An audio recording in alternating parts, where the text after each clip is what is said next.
ناظرین السلام علیکم ورحمۃ اللہ وبرکاتہ۔ ناظرین، مودی سرکار کے 7 سال مکمل ہو چکے ہیں اور آپ کو یہ جان کر تعجب ہوگا کہ یہ پہلا موقع ہے جب بی جے پی نے اپنی حکومت کے 7ویں سال کا جشن بھی نہیں منایا۔ ناظرین، آئیے آج کی سچی بات میں یہ جاننے کی کوشش کرتے ہیں کہ آخر ان 7 سالوں میں مودی سرکار کی کیا کارکردگی رہی، ملک کے عوام نے کیا پایا کیا کھویا، ان 7 سالوں میں ملک نے کس طرح کی ترقی کی یا پھر اس ملک میں کیا ہوا۔ ناظرین، جب ہم اس کا جائزہ لیتے ہیں کہ مودی سرکار کے آنے سے پہلے بھارت کا کیا نقشہ تھا اور 2014 کے بعد اس میں کیا تبدیلیاں آئیں، تو ہمیں ایک واضح اور زبردست فرق محسوس ہوتا ہے اور ہم یہ کہنے پر مجبور ہوتے ہیں کہ ان اچھے دنوں سے وہی پرانے دن بہت بہتر تھے۔ جی ہاں، 2014 جب مودی سرکار ایک ترقی کا نعرہ، کرپشن سے آزادی، اچھے دن کا خواب، کسانوں کی ڈبل آمدنی، دگنی آمدنی، خواتین کی حفاظت، 2 کروڑ روزگار، کالے دھن کی واپسی، مہنگائی سے نجات اور ہر ایک کو 15 لاکھ دینے کا وعدہ کر رہے تھے، اور ان تمام وعدوں کو عوام کے درمیان جا جا کر بیان کر رہی تھی۔ ہر جگہ یہی نعرے لگ رہے تھے، اب کی بار مودی سرکار، ترقی کے دن، اچھے دن، جس پر بھارت واسیوں نے امید کی کرن کے ساتھ وزیر اعظم کے نام پر ووٹ دے کر بی جے پی کو تاریخی فتح اور کامیابی سے ہمکنار کیا۔ لیکن سوال یہ ہے کہ انتخابی مہم میں کیے گئے ترقی کے وعدے پر کہاں تک عمل کیا گیا،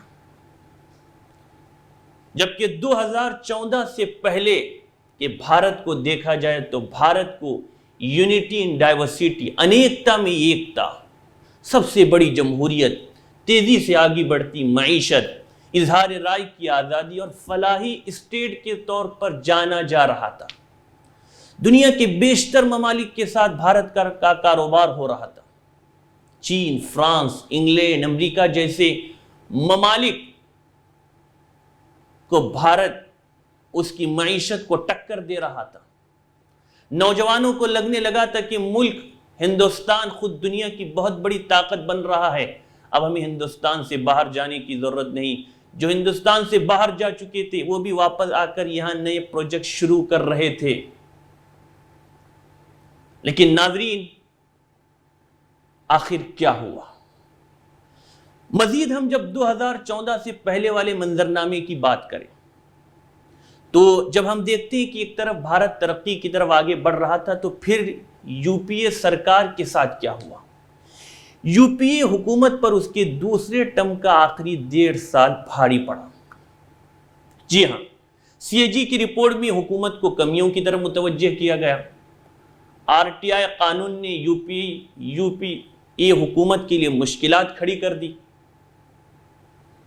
روز بدعنوانی اور گھوٹالے کی خبریں آنے لگی، کئی وزراء کو استعفیٰ دے کر جیل جانا پڑا، اور پھر بین الاقوامی سطح پر آئی معاشی گراوٹ کا ملک نے بڑی خوبی سے اگرچہ مقابلہ کیا، لیکن اس کی وجہ سے کچھ چیزیں مہنگی ہو گئی، اور میڈیا نے ان خبروں کو بڑھ چڑھ کر دکھایا، اور دیکھتے ہی دیکھتے میڈیا سے لے کر سوشل میڈیا تک سابق وزیر اعظم منموہن سنگھ کی شبیہ کو بری طرح خراب کر کے پیش کیا گیا۔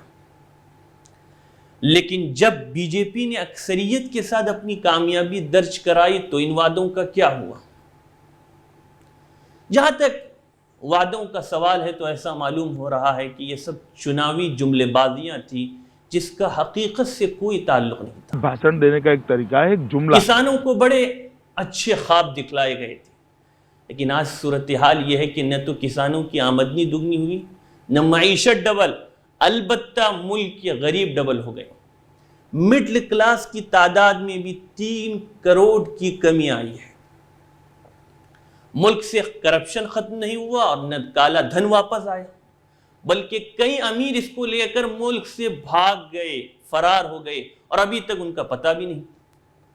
نوجوانوں کو روزگار ملنا تو دور، سال 2020 اور 21 میں 1.5 کروڑ اور اس سال 1.19 کروڑ نوکریاں جا چکی ہیں۔ نوکریاں ملنا تو دور کی بات، نوکریاں جا چکی ہے۔ مہنگائی اپنے عروج پر ہے۔ اس وقت ملک کے متعدد حصوں میں پیٹرول اور ڈیزل کی قیمتیں پہلی مرتبہ سنچری کراس کر چکی ہے، 100 کے اوپر چلی گئی۔ مگر اس کے ساتھ یہ بھی ہوا ہے اور حکومت کو ایندھن سے ملنے والے ٹیکسز میں اچھا اضافہ ہوا ہے۔ ملک میں ہر طرف تیل کی بڑھتی قیمت سے ہاہاکار ہے۔ پورا ملک چاہتا ہے کہ مودی حکومت تیل پر نافذ ٹیکس کم کرے تاکہ عام آدمی کو راحت ممکن ہو۔ اور آپ کو معلوم ہوگا کہ جس وقت مرکز میں مودی حکومت قائم ہوئی تھی، اس وقت کچھ دن بعد بین الاقوامی بازاروں میں خام تیل کی قیمت کم تھی، اس کے باوجود ایکسائز ڈیوٹی کے بوجھ سے عوام کو راحت نہیں دی گئی تھی۔ اور آج جب بین الاقوامی بازار میں کچے تیل کی قیمت میں کچھ اضافہ ہوا ہے تو یہ فلسفہ پیش کیا جا رہا ہے کہ تیل کی بڑھتی قیمت پر قابو پانا حکومت کے قابو میں نہیں ہے۔ حالانکہ اگر مرکزی حکومت چاہے تو ٹیکس کم کر کے عوام کو راحت پہنچا سکتی ہے، لیکن ایسا ہونے کی امید بہت کم نظر آ رہی ہے، اور جس کے چلتے اچھے دنوں کا خواب، اچھے دنوں کا وعدہ کرنے والی حکومت کے خلاف عوامی سیلاب امڈ پڑا ہے۔ لوگوں میں غصہ ہے، ناراضگی ہے، اور سوشل میڈیا پر تو ایک قسم کا سیلاب ہے جس میں لوگ خود جواب دینے کے بجائے کانگریس کے دور میں دیے گئے مودی جی اور ان کی کابینہ کے لوگوں کے بیانات شیئر کر رہے ہیں تاکہ انہی کی زبان میں ان کا جواب دے سکے۔ ناظرین، آج ہمارے ملک میں پیٹرول اور ڈیزل سے حکومت کو ٹیکس کے ذریعے جو آمدنی ہوتی ہے، آپ کو جاننا چاہیے کہ ان میں 1/3 یعنی 33% پیٹرول ڈیزل وغیرہ کے ٹیکس سے حاصل ہوتا ہے۔ یعنی 33% کی آمدنی صرف اس کے ٹیکس سے حکومت کو وصول ہو رہی ہے۔ ہندوستان کے شہری دنیا میں ایندھن پر سب سے زیادہ ٹیکس دینے والے لوگ ہیں۔ ہمارے بعد دیگر ملکوں کا نمبر آتا ہے جس میں یورپی ممالک، امریکہ، پھر جاپان ہے، مگر ان ملکوں کا اور ہمارے ملکوں کا کوئی موازنہ نہیں ہو سکتا، اس لیے کہ ان ملکوں کے شہری خوشحال ہیں۔ چنانچہ ان کی حکومت جب ان سے ٹیکس کے نام پر موٹی رقم وصول کرتی ہے تو ان پر کوئی خاص اثر نہیں پڑتا، جبکہ ہندوستان کی صورتحال یہ ہے کہ یہاں صارفین کی اکثریت غریبوں پر مشتمل ہے۔ ایندھن پر ٹیکس بڑھتا ہے تو اس کا بوجھ ملک کے ایک ایک شہری کو اٹھانا پڑتا ہے، اور غریبوں کے لیے بوجھ ناقابل برداشت ہو جاتا ہے۔ آٹو رکشہ ایک ٹیکسی چلانے والے کو بھی اتنا ہی ٹیکس ادا کرنا پڑتا ہے جتنا کہ کسی کارپوریٹ ایگزیکٹو یا کسی بڑے بزنس مین کو ادا کرنا پڑتا ہے۔ تو وہاں کی بات الگ ہے اور یہاں کی بات الگ ہے۔ ناظرین، وقت ہے ایک چھوٹے سے بریک کا، مجھے یہاں رکنے کی اجازت دے، بریک کے اس پار مزید کچھ حقائق کے ساتھ۔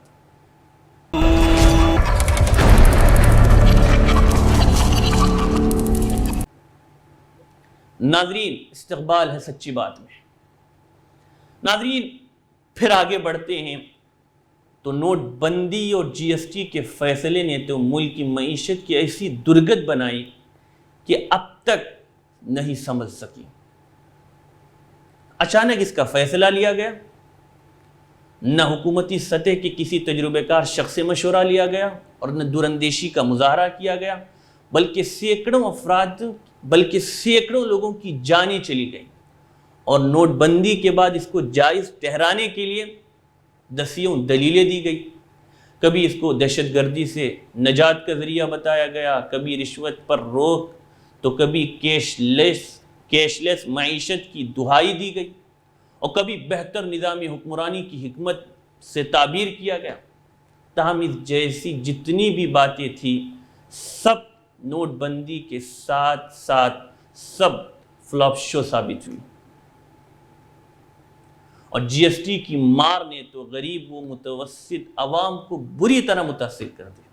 اور آج صورتحال یہ ہے کہ ملک کی معیشت پچھلے 45 سال میں سب سے نچلی سطح پر ہے۔ 2020-21 میں جی ڈی پی گروتھ نفی میں 7.3% رہی ہے، جبکہ 2014 میں بی جے پی کے اقتدار میں آنے کے وقت یہ 7.4% تھی اور اب مائنس میں چلی گئی ہے۔ پھر CANRC جیسے کالے قانون کو زبردستی پورے ملک میں لاگو کرنے کی کوشش کی گئی، جس کے خلاف پورے ملک میں پرامن احتجاجات ہوئے۔ پھر اس کے بعد لاک ڈاؤن، کرونا وائرس، اور 4 گھنٹے میں بھارت جیسے وسیع ملک کو بند کر دیا گیا۔ یعنی نوٹ بندی پارٹ 2 والی کیفیت، جیسے نوٹ بندی کا فیصلہ کیا گیا اسی کا پارٹ 2 فوراً فیصلہ لیا گیا اور پورے ملک میں لاک ڈاؤن نافذ کیا گیا۔